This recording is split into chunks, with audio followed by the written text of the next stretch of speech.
Hello friends, welcome to my channel study with Shruti.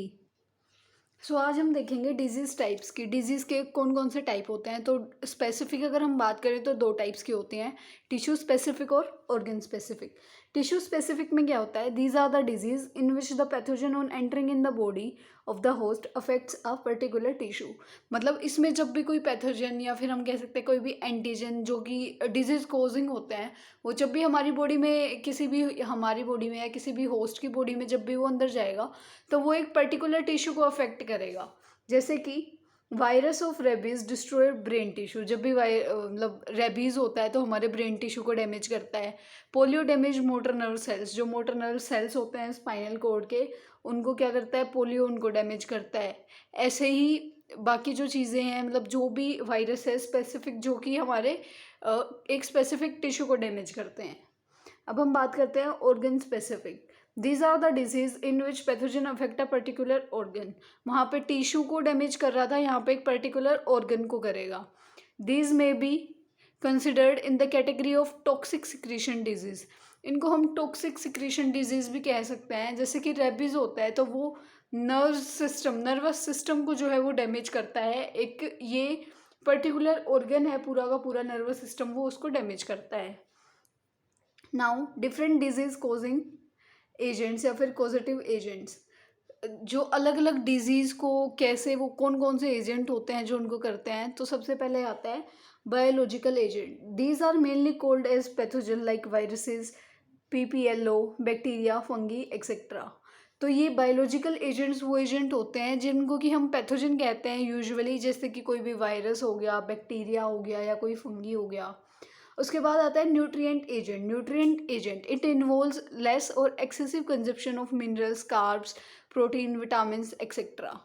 Nutritive agent मतलब कि जो हमारे न्यूट्रिशन की वजह से जो है प्रॉब्लम्स हमारी बॉडी में, डिजीज़ जो हमारी बॉडी में हो रही हैं, जैसे कि हम एक्सेस में या बहुत कम कोई भी प्रोटीन अगर हम ज़्यादा ले रहे हैं तो उससे भी हमें दिक्कत होएगी, लेकिन अगर हम वो कम ले रहे हैं तो भी हमारी बॉडी में कोई ना कोई जो है दिक्कत होएगी। तो उस वो होता है nutritive agent. Chemical agent, these can be any chemical, hormonal, metal, gas, sports etcetera. Chemical agents मतलब जब हम केमिकली फिट नहीं है, हमारी बॉडी में हॉर्मोन्स अच्छे से सिक्रेट नहीं हो रहे हैं या बहुत ज़्यादा सिक्रेट हो रहे हैं, कोई भी हमें गैस अच्छे से, जैसे कि O2 जो है अच्छे से मिल नहीं रही है या फिर CO2 हमारी बॉडी से बाहर नहीं आ रही है, तो वो सारी चीज़ें हमारे लिए क्या है, डिजीज कोजिंग एजेंट्स हैं। मतलब डिजीज़ हो सकती है हमें उसकी वजह से। Mechanical agents, these may be fracture, dislocation, sprains etcetera. Mechanical मतलब कि जब भी हम कुछ काम कर रहे हैं तो हमारी बॉडी में एक अलग से जो कोई भी हो जाता है, जैसे कि हमें फ्रैक्चर हो जाता है तो हमारी जो है बोन डैमेज होती है, कई बार स्प्रेन्स आ जाते हैं जिसमें मसल्स वगैरह हमारी डैमेज हो जाती हैं। तो वो एक डिजीज़ ही तो है जो हमें हुई है कि हाँ हमें फ्रैक्चर हो गया है, तो वो चीज़ें। Different ways of transmission of disease. Disease के ट्रांसमिशन के वेज कौन कौन से हैं, तो ये वेज हैं। सबसे पहला है, दो ही वेज होते हैं, डायरेक्ट ट्रांसमिशन और इनडायरेक्ट ट्रांसमिशन। डायरेक्ट ट्रांसमिशन में क्या होता है, the pathogen of same disease reach the human body without intermediate agents.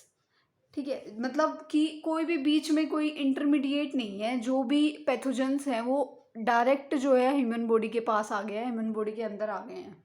तो इसमें पहले दिखता है इट एंटर्स, मतलब काफ़ी वे होते हैं जिससे ये एंटर करता है। पहला है कॉन्टैक्ट विद इन्फेक्टेड पर्सन, जैसे कि चिकन पॉक्स, स्मॉल पॉक्स, या फिर अभी कोरोना भी था कि जब भी हम किसी भी इन्फेक्टेड पर्सन, अगर किसी को पहले से हो रखा और हम उसके पास जाते हैं तो हमें हो सकता है, लेकिन वो डायरेक्ट ही हुआ ना, मतलब बीच में कोई और चीज़ नहीं है।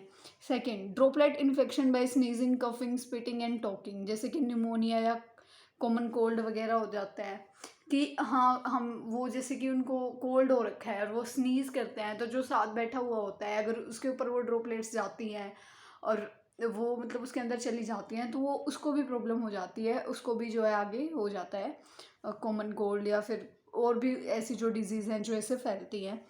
कॉन्टैक्ट विद सोइल, कई बार सोइल की वजह से भी हो जाता है, जैसे टेटनस की प्रॉब्लम हो जाती है जब हम कई जो है सोइल के कॉन्टैक्ट में जाते हैं। एनिमल बाइट से, जैसे कि डॉग बाइट कर लेता है तो रेबीज हो जाती है, तो ये सारी क्या है, डायरेक्ट हैं।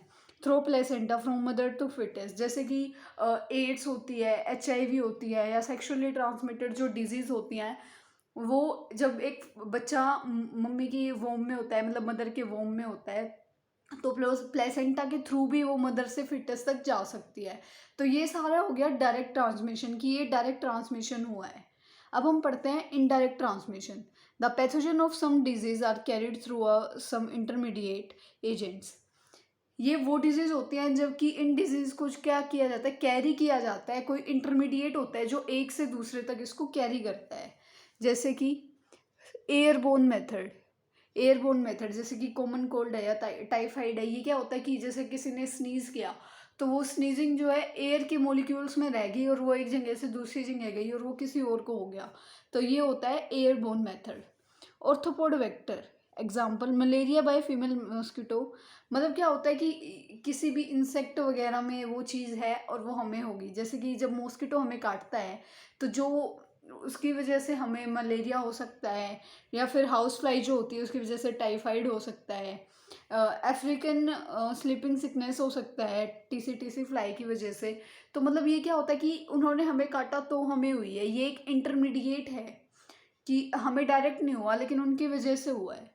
ह्यूमन कैरियर्स होते हैं, जैसे टाइफाइड होता है, डाइफ्थेरिया होता है, तो ये ह्यूमन कैरियर्स भी होते हैं एक ह्यूमन से दूसरे ह्यूमन में, तो ये इंटरमीडिएट होता है उस चीज़ का। विकल बोन मेथड जैसे कि क्लोरा है, एड्स है, डाइसेंट्री है, ये सारे विकल बोन मेथड हैं। और क्या होता है वाटर बोन मेथड, जैसे कि अमोइबा डिसेंट्री की, हाँ वाटर में ये डिजीज़ होते हैं फिर वो हम तक चली जाती हैं।